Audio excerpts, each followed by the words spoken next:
Welcome to day 21 of our 21-day devotional here with the Orlando House of Prayer, our Christmas Advent devotional.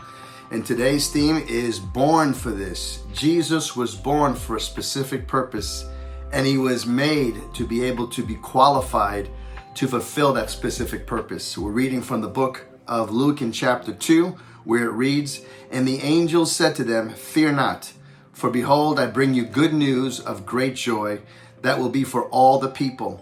For unto you is born this day in the city of David a Savior, who is Christ the Lord. And this will be a sign for you. You will find a baby wrapped in swaddling cloths and lying in a manger." One of the beautiful things about Christ is that he can sympathize with our weaknesses. You know, when Adam was created, he wasn't born as a baby. He didn't have to go through all the phases of life.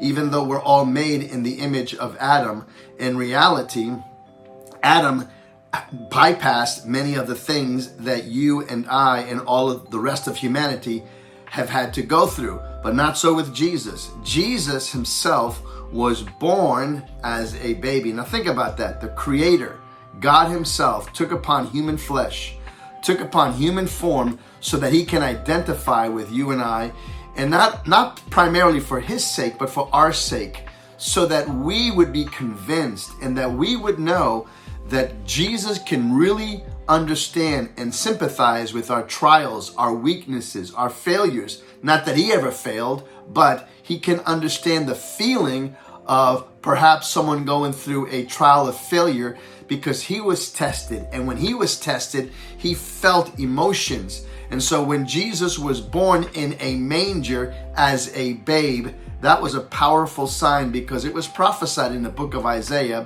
"For unto us a child is born, a son is given," fulfilling the book of Isaiah. And so Jesus can sympathize with us because he was born as a human being. And like I said earlier, he actually went through all the phases of human life. Think about that. He was born as an infant. He grew up as a child.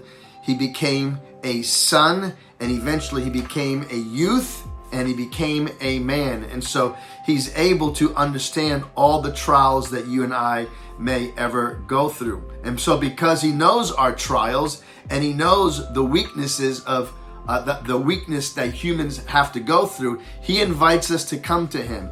Now, this is one of the things that sometimes we allow the enemy or even our own mind and emotions to convince us out of this truth.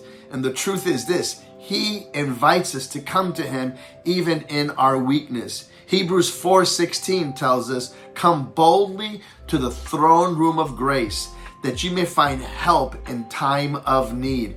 Why would God invite us weak human beings in our frailty, with our insecurities, our doubts, and our fears? It's because he knows our frame, according to the book of Psalm, and he knows that we are mere dust. So he understands. And remember, he can understand because he was born as a human being.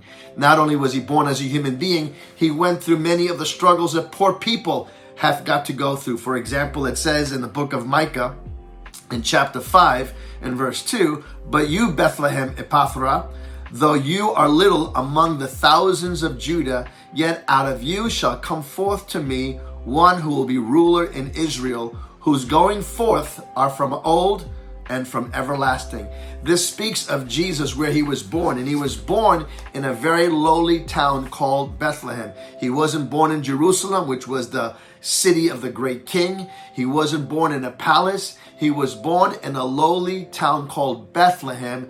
And to make matters worse, he was born in a manger. He wasn't even born in a home. He was born in a stable where animals were kept. And so Jesus can understand what it is to feel insignificant, because his family was very poor, and his family was looked down as a very poor and insignificant one. Yet nonetheless, it says this, that the one who is born, according to the prophecy back in Luke 2, it says this, "For unto you this day in the city of David is born a Savior." So even though he was born a child, and even as an infant, even though he had to go through all the stages of human life, an infancy to childhood to sonship to become a man, even though he was born in a very poor family from a very insignificant little town called Bethlehem. In spite of all of that, the one who is born is a savior. He's a redeemer. That word savior does not only mean to forgive sins, it also means healer.